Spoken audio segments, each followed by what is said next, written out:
रेगिस्तान की खामोशी में एक छोटी सी झोंपड़ी थी जहां एक बूढ़ा आदमी रहता था जिसका नाम हमीद था, और उसके पास दुनिया की सबसे अजीब और वफादार चीज थी, एक बाज जो हमेशा उसके कंधे पर बैठा रहता था और उसकी आंखों में ऐसी समझ थी जैसे वो सिर्फ एक परिंदा नहीं बल्कि उसका साया हो। गांव वाले उस बूढ़े का मजाक उड़ाते थे और कहते थे कि एक परिंदा किसी का क्या साथ देगा, लेकिन हमीद सिर्फ मुस्कुरा देता था क्योंकि उसने जिंदगी में सब कुछ खो दिया था, लेकिन उस बाज ने कभी उसका साथ नहीं छोड़ा था।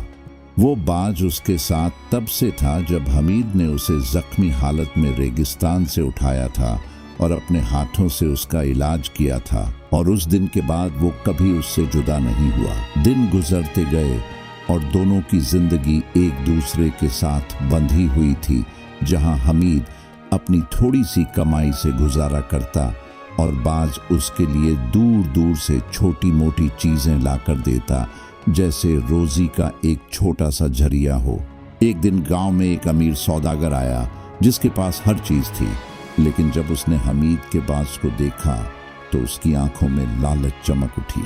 उसने फौरन हमीद को बुलाया और कहा कि मुझे यह बाज दे दो, मैं तुम्हें इतना सोना दूंगा कि तुम्हारी जिंदगी बदल जाएगी। लेकिन हमीद ने सीधा मना कर दिया और कहा कि यह सिर्फ परिंदा नहीं, मेरा साथी है। सौदागर हंस पड़ा और बोला कि एक परिंदा किसी इंसान से ज्यादा कीमती नहीं होता। लेकिन हमीद ने उसकी तरफ देखा भी नहीं और वहां से चला गया। उस रात हमीद ने बाज के सर पर हाथ फेरा और धीरे से कहा कि लोग समझते नहीं, लेकिन तू ही मेरा सब कुछ है। और बाज ने अपनी आंखें बंद करके जैसे उसकी बात समझ ली। कुछ दिन बाद गांव में खुश्क साली आ गई और लोगों के पास खाने को कुछ नहीं बचा और हमीद की हालत भी खराब होने लगी, लेकिन फिर भी उसने अपने बाज को कभी नहीं छोड़ा। एक दिन वो इतना भूखा था कि चल नहीं पा रहा था, लेकिन फिर भी उसने अपने बाज को खुला छोड़ दिया और कहा कि जा तू अपनी जिंदगी जी ले, मैं तुझे रोके नहीं रखूंगा। लेकिन बाज ने उसकी तरफ देखा और उड़ा नहीं, बल्कि उसके पास ही बैठा रहा, जैसे वो कह रहा हो कि मैं तुझे अकेला नहीं छोड़ूंगा। उस पल हमीद की आंखों में आंसू आ गए, क्योंकि उसने जिंदगी में पहली बार इतनी सच्ची वफादारी देखी थी। अगले दिन बाज उड़ा और काफी देर तक वापस नहीं आया और हमीद बेचैन हो गया, जैसे उसका दिल कह रहा हो कि कुछ गलत होने वाला है। सूरज ढलने लगा और अचानक दूर से बाज वापस आता नजर आया, लेकिन इस बार वो अकेला नहीं था, उसके पंजों में कुछ था जो चमक रहा था। जब वो पास आया तो पता चला कि वो एक छोटा सा थैला है जिसमें सिक्के भरे हुए हैं, और हमीद हैरान रह गया कि यह सब कैसे हुआ। उसने आसपास देखा, लेकिन कोई नहीं था, जैसे यह सब किसी ने भेजा हो। कुछ दिन तक यह सिलसिला चलता रहा और बाज हर रोज कुछ न कुछ ले आता और हमीद की जिंदगी धीरे धीरे बेहतर होने लगी। लेकिन उसके दिल में एक सवाल था कि यह सब कहां से आ रहा है। एक दिन उसने फैसला किया कि वो बाज का पीछा करेगा और सच जानेगा। बाज उड़ा और हमीद उसके पीछे चलता गया, जब तक वो रेगिस्तान के एक पुराने खंडहर तक नहीं पहुंचा, जहां कुछ लोग छुपकर अपना माल रखते थे और बाज वहां से चीजें उठाकर ला रहा था। हमीद ये देखकर परेशान हो गया, क्योंकि वो नहीं चाहता था कि उसकी रोजी किसी गलत तरीके से आए। उसने बाज को बुलाया और उससे कहा कि यह सब ठीक नहीं है और आज के बाद तू यह सब नहीं करेगा। बाज ने जैसे उसकी बात समझ ली और फिर कभी वहां नहीं गया।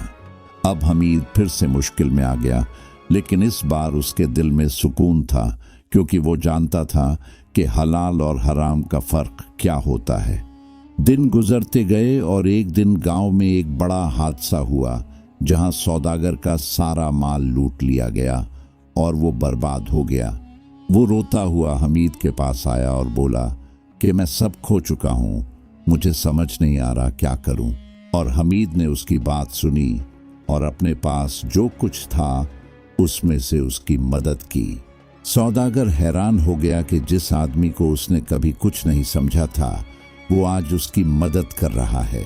उसने पूछा कि तुमने यह सब कैसे हासिल किया? तो हमीद ने मुस्कुराकर अपने बाज की तरफ देखा और कहा कि यह मेरी मेहनत और अल्लाह की रहमत है, लेकिन सबसे बड़ी चीज़ वफादारी है जो हर इंसान को सीखनी चाहिए। उस दिन सौदागर ने समझा कि असल दौलत सोना नहीं बल्कि वो रिश्ता है जो मुश्किल वक्त में साथ देता है। कुछ वक्त बाद गांव की हालत ठीक होने लगी और हमीद और उसका बाज फिर से अपनी पुरानी जिंदगी जीने लगे। लेकिन अब लोग उनका मजाक नहीं उड़ाते थे बल्कि उन्हें इज्जत की नज़र से देखते थे। हमीद हर रोज अपने बाज के साथ बैठकर आसमान की तरफ देखता और दिल ही दिल में शुक्र अदा करता कि उसे एक ऐसा साथी मिला जो हर हाल में उसके साथ रहा। और उसने जिंदगी से यह सीखा कि कभी कभी अल्लाह तुम्हें मदद इंसानों से नहीं बल्कि एक छोटी सी मखलूक के जरिए देता है जो तुम्हारी जिंदगी बदल देती है। और जब इंसान वफादारी समझ लेता है तो उसे हर मुश्किल आसान लगने लगती है।